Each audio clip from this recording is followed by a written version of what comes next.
So now that we've changed the oil in the booster pump, what's next? All right, I'd recommend checking and cleaning the inlet sieve if necessary. Okay, so how would we do that? We simply just remove the flange. It's held on by, in this case, by 6 24mm nuts and 2 14mm bolts on the inlet flange itself.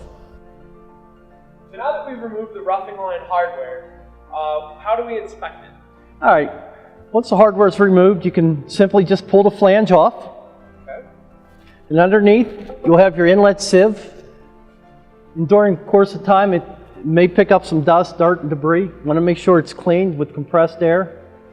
Also, you want to make sure that the O-ring is clean and in good shape. So just like the seal plugs, like exactly. No nicks or debris, or might as well replace it if you have any concern. Yes. Reinstall your prep sieve. Again, same thing with the inside of the inlet flange. You want to make sure it's clean, no debris, no scratches. Reinstall the flange. Bolt it back up. And then bolt it back up.